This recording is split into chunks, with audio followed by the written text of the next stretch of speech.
Hello and welcome to another exchange. Research shows that the brain can be trained like a muscle.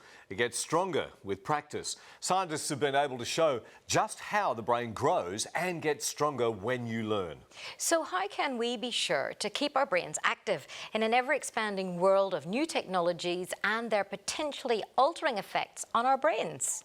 The human brain is the most advanced organ on the planet, storing a lifetime's worth of memories and experience inside it.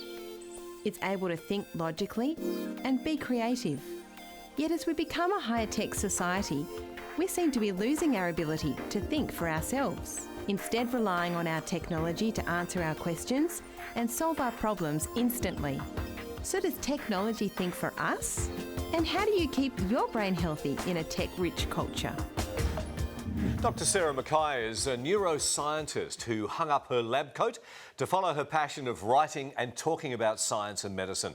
She's the founder of the website Your Brain Health, which offers access to neuroscience research and how it's relevant to your brain health.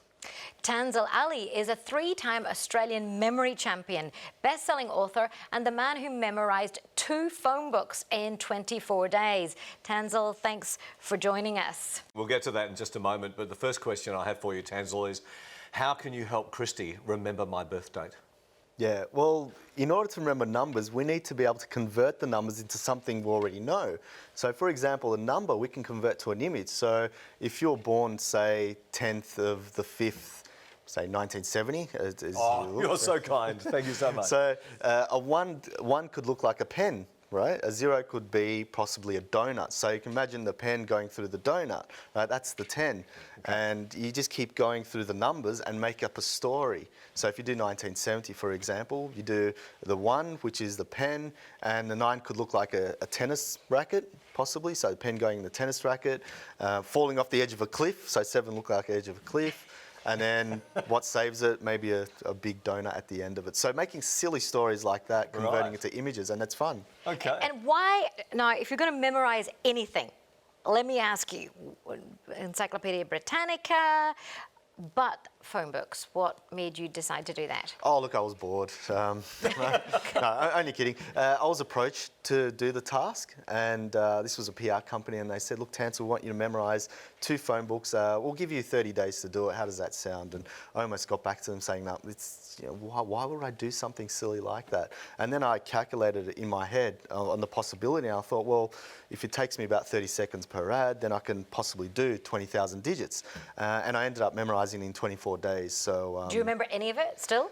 No, because I didn't use the system to keep it in my head. I only used it so I can remember it for that particular weekend where I was being tested on TV. That is absolutely amazing. That's incredible. Sarah, what is neuroscience and how does it relate to us? Well, that's a big question. Well, neuroscience is really the study or the science of the structure and function of the brain. So everything from how does the brain and the nervous system grow and develop, how do we learn and remember, how do we behave, how do we sense, how do we feel, how do we create. It's really the study of the biology of all of those processes and how they take place in the brain. How does that relate to the everyday person in everyday life? Just give us one example maybe. Well, I guess we've all got a brain. So, I mean, I find it inherently fascinating why we do what we do and how that relates back to our brain. And what is it about our brain that is capable of that, another organ like our liver or our kidneys aren't? What is it about those connections in the brain that allow us to think and remember and love and create? Well, like what do everyday things do? Like this cup of coffee, has this got an effect on my brain? Oh, of course it does. I mean, we know that if you drink coffee, and I'm sure that you've experienced this, you can feel more alert, you're able to attend and concentrate more, and it does have impacts on our brain because we get addicted to it. So good or bad impacts? Well, I suppose if you drank too much, you wouldn't sleep. So if you drink too much late in the day, it does have an effect on your brain, so you don't sleep. So that's not necessarily a good thing. But the research shows that having 2 or 3 cups a day is very good for your brain health, and it actually helps to go towards reducing your risk of dementia. Absolutely fascinating. Tansel, one of the things that's fascinated me about the human brain is we hear stats like, we only use 10% of it and all of that kind of thing. How much more potential does our brain really have, and how can we access it? Yeah, sure. When I got into memory, I thought it was all fake. No one could remember X amount of things or whatever. But then I started realising, once I knew the techniques, I can go out and memorise phone books and memorise thousands of digits and playing cards and do things that were not even conceived before. So I thought, wow, the potential to do is just phenomenal. And my second book that I've just written, it talks about how to learn languages in a month. So we can learn 10 to 20 times faster just by using certain memory strategies. So the potential is just amazing what we can do, and it's just out there already. So are you saying, I mean, does someone have to have a special gift of an eidetic memory, or are you saying that anyone can actually do this if they apply themselves? That's correct, yeah. Anyone that can sit down, that's disciplined, that has the application ability, can do it, they can achieve it. And that's the most important thing. The knowledge is already out there, but we just have to go out and practice it. And that's the key. There's a lot of people that know the strategies, but they just can't be bothered, or they only go so far. So it's important to actually apply this and then realise, wow, this is so amazing that let's show others. Would you agree on that, Sarah? Oh, absolutely. That potential is there, and like Tansel was saying, it's really about making the decision to do that, focusing, paying attention, and then training yourself. And like anything, it doesn't come easily. You have to practice and practice and practice and stretch yourself and keep trying. And if you're prepared to put in the work, like anything, like training a muscle, the brain has that same Do you train your capability. brain every day? Oh, well, I read a lot, I interact socially a lot, I exercise a lot, I write a lot, so I consider all of that different ways Brain of training my training. brain. It's really yeah. good. I've been training my brain this morning. I've had 2 coffees. Good. So I'm feeling really good about things. Talking about social media and technology for a moment, how does that affect our brains? Oh wow! I suppose it's really easy to say when you say that, it makes it sound like, well, perhaps we're looking for a way that it's affecting our brains negatively and it's rewiring it in some kind of negative way. Well, I like to think of it as anything. The more you do something, the more your brain expects that will happen, and the more your brain kind of plays along in a way. So things like Twitter, short, fast-paced, quickly scrolling through messages, you learn to read. Well, one way you learn to read them quickly and digest that. I suppose then you could start worrying, does that mean that our attention spans have gone down? Personally, I don't find that playing on Twitter or on Facebook has meant I'm not capable of going away and reading a book and paying attention to that. But I think we do have to be mindful of how we do use social media and realise that you get a lot of reward for not a lot of effort. Do you want to just unpack that statement? Well, I think, you can write a very quick Facebook post and then get a lot of likes, and it makes you feel really good. Sure. So you're getting that reward, you're getting that dopamine surge, the reward pathways in your brain are kind of lighting up, and you haven't really put in a lot of effort. So in a way, you kind of expect that reward for not having done much. And as we're just saying, if you really want to achieve and grow and learn a new skill, it really does take a lot more time and effort and practice than perhaps we are starting to think is happening when we're on social media all the time.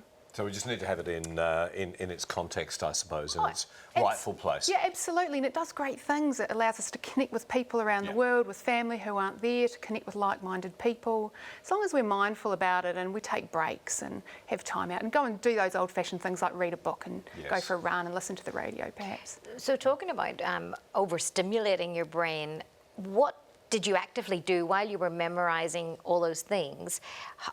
Clearly you were training your brain, but what did you do to relax your brain? Look, I didn't really do much. I actually, believe it or not, don't train my brain very often.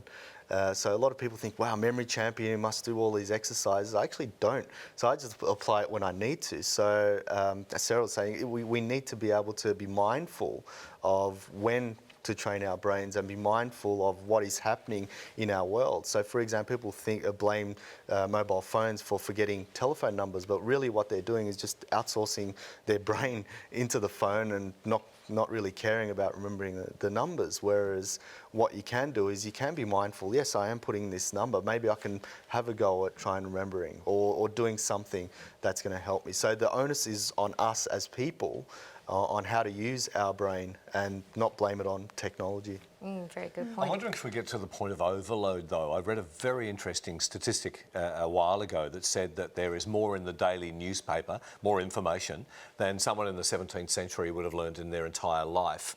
I think we're just kind of inundated by stuff. Is there a point where our brain just goes, enough? Yeah, I think that perhaps there is. There was a really interesting study that was published in the journal Science a couple of years ago that was looking at this idea of information overload, and we're so used to this constant stimulation and information coming in. And they asked people to sit alone in a completely bare room with nothing in there for about 15 minutes, and then asked everyone, what did you think of that experience? And over 50% of the people who took part said it was really unpleasant. I believe one person actually got disqualified because they found a pen and a piece of paper. Started writing and to-do list. So people, it was so unpleasant just doing nothing, not having any stimulation coming in. They said, oh, well, if it's so unpleasant, how about we give everyone the chance to do something really unpleasant? And they wired them up to an electric shock machine and then gave everyone the chance to self-administer painful electric shocks. And about 3/4 of the people chose to do that instead of doing nothing. And wasn't there one guy? What was One the grand guy total? was an outlier. He shocked himself about 190 times instead of just sitting doing nothing.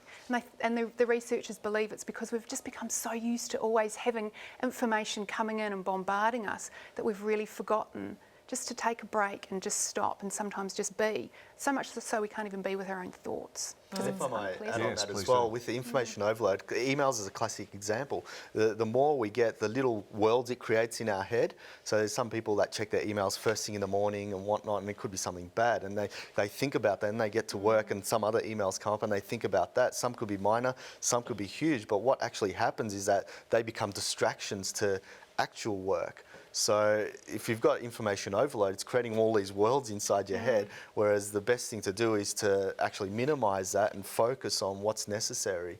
And there's a lot of ways and strategies around that. And we'll explore some of those when we get back from the break. Of course, if you'd like to know more, you can head over to our website. We'll be back with Street Talk and more right after this. 9 of spades, 2 to go. 3 of hearts, and the last one, ace of clubs. Unbelievable. That is unbelievable.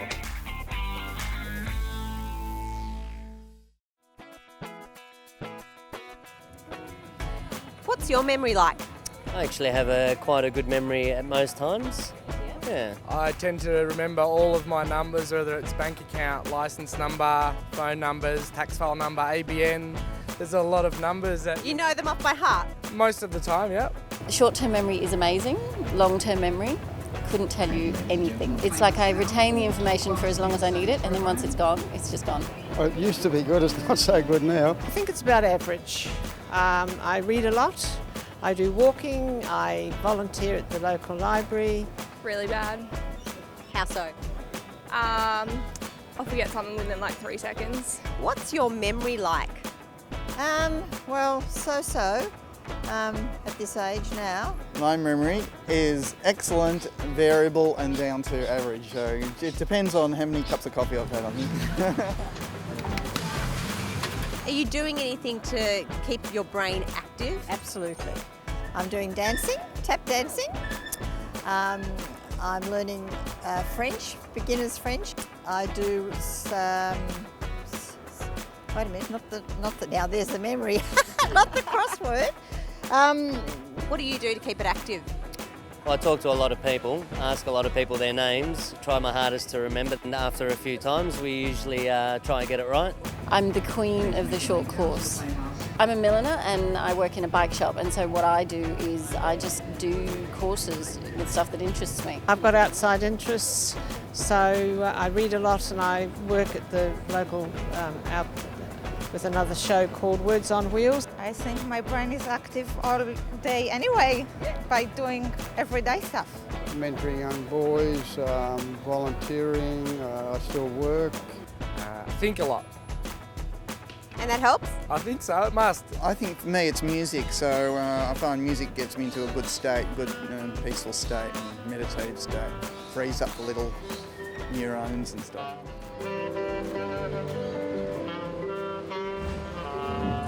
Ah, beautiful. Welcome back and welcome to Sandra. That was really, really interesting. It was. I had everything from, everyday routine to people being really intentional about learning new things, whether it's courses or dancing or I love languages. the lady who couldn't remember the name of that. What's that number Yeah, thing? yeah. That Sudoku. was so funny. So cute. Beautiful.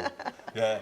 Did anything there kind of resonate with you, Sarah? Yeah, well, I think that the lady who was talking about all of the different things she's doing, particularly the dancing, because we know that the best exercise that you can do to keep your brain healthy is physical exercise.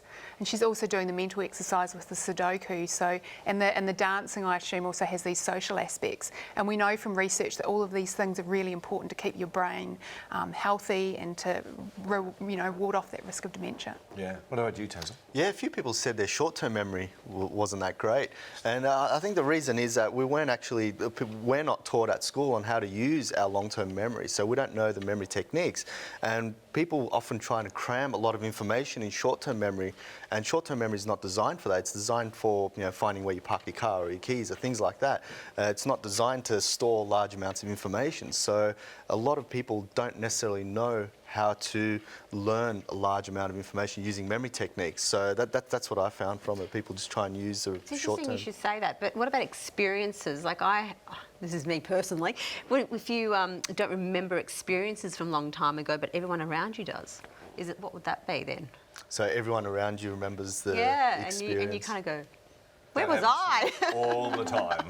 We did? Yeah, really? it's how they would have felt about it and the emotions at the time, and all those things come into play as well. Yeah, because the more emotional an event is, and the more emotional significance you place on it, and then perhaps replay it in your mind over the following days or weeks, the much more likely you are to remember it. So perhaps it was more meaningful to them than it was to you. Yeah, so if it doesn't have an impact, you discard it in your mind. Yeah. And sometimes people assume, because you're normally in a situation, that you would have been there. And I find that I've actually had to say to people, no, I actually was not at that because I was X, Y, or Z. That. Sandra's talking about not even remembering that. I find one of the things, sometimes you're reading and you reread a paragraph about 10 times. What part of your brain is that? Well, that's, just really not paying attention and not focusing, I guess. I mean, I'll do that. My mind might start wandering. So you can't read and think about something else at the same time.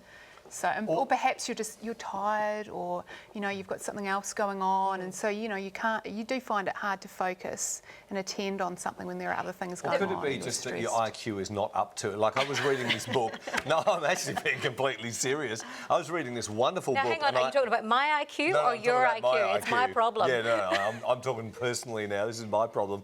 I was reading this brilliant book, and I understood a lot of it, but then he started getting into all this stuff on quantum physics, and I remember reading this page and getting to the end of the page going, I don't know what he's talking about. Is that just a limitation for me? Yeah, what actually happens is the eyes go all around the place. So if you try and draw a circle with your eyes, you'll notice it going like this. But if you draw a circle with your finger like this, it's almost perfect. And the reason for that is the eyes actually don't do the reading, the brain does. So if you're picking up a book and reading like that, your eyes are everywhere, and then you go back and back skip. And it's called regression. So the best thing to do is actually read with your finger.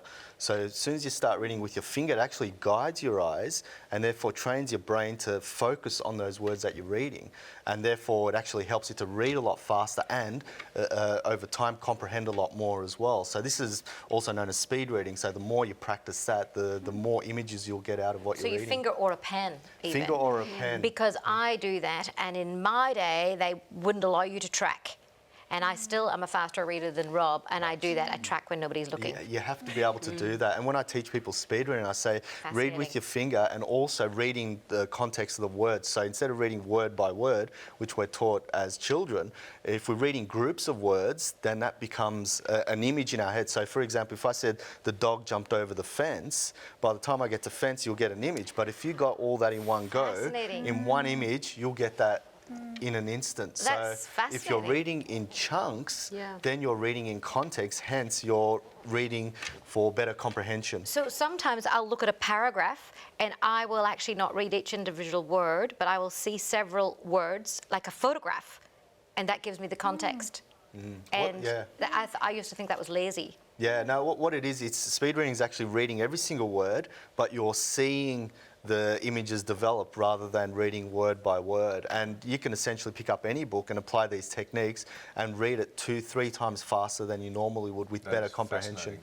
We're going to a break in just a moment. I just wanted to pick up on something about the older lady who was being interviewed. I thought this was fascinating. She said she volunteered and she helped elderly people. Yeah. And is that something, when people get involved with different activities beyond themselves, that in their brains they're actually thinking of themselves as younger than they are? There is some research that's been done on that by a woman called Ellen Langer. I think she's in the US, and she has got people who have Alzheimer's disease or dementia and put them in like a hotel where everything is designed, the clothes they wear, the food they eat, the decor is like it was, say, back in the 1970s. So these people think that they are 20, 30 years younger than what they are, and they start behaving that way. So, I mean, that's a pretty extreme example. But yeah, I mean, attitude and mindset is a huge part of it. Yes. And getting out there and socially interacting and being with all of these people, there's so much benefit in that rather than sort of staying at home and slowly, you know, doing the same thing every day. And the more you stay at home and do the same thing every day, you become... that they become habits, and you're not kind of out there experiencing, learning, interacting with other people, and all of that is just so important, no matter what your age. Yeah. Fabulous. Sandra, thank you so much. Thank you. Street Thank Talk was you. brilliant. If you want to see more of Sandra and Street Talk, you can head to theexchangetv.com.au. Back with more right after this.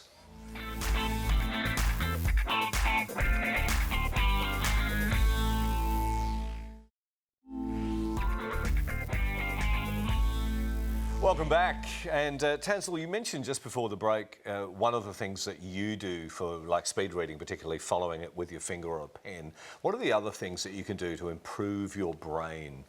Yeah, well, one of the things that I generally do is visualization, being able to just see things a bit more abstract than usual, because we don't necessarily use our imagination much. So if we can visualize something, say people, for example, are great. So if I visualize you and just accentuate that out, almost like a caricature, so I can see your head just almost about to explode, just getting bigger. It's shining, you're smiling, and really accentuate that, then that really helps when you're trying to remember something, because what happens is that you're using your imagination, your imaginative ability to lock inside your brain, and when you do that, things just become more memorable. So when we do our memory training for competitions, we just focus on visualization a lot, because that's what helps us to remember. Wonderful. And Sarah, what would you say is helpful for brain health? Well, I think just having that really basic foundation on which you can build on is so important. So for me, the number one thing is sleep.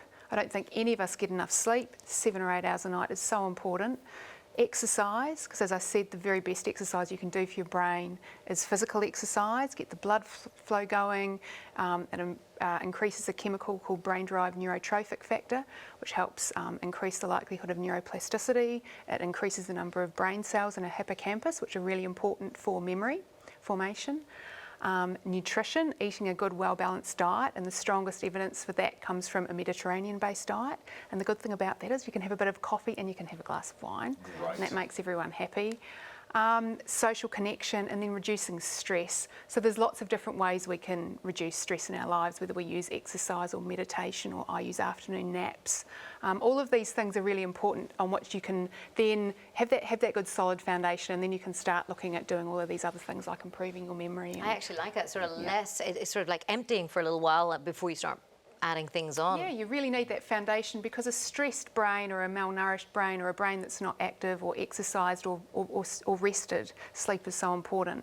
You're not going to be able to learn and remember and all of these things that these things that will kind of take us up to that next level. Yeah, it's wonderful. Just quickly before we finish, Tansel, mention your book, if you would, please. Yeah, it's the on speed reading, is that right? Yellow Elephant. It's actually on memory techniques, and speed reading is in there. Right. But it just shows people the basic techniques on remembering and how we can use these skills for everyday life. So remembering names is in there, how to remember speeches without any notes. That's usually a classic problem people have.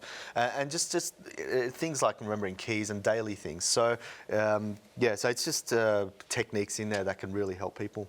Fabulous. Thank you both so much. You've given some great information and some really good advice, and I am so looking forward to my 20-minute nap this afternoon. Thank you for joining us. Don't forget, we'd love you to exchange your thoughts and ideas on what's important to you. Hope you can join us next time. Till then.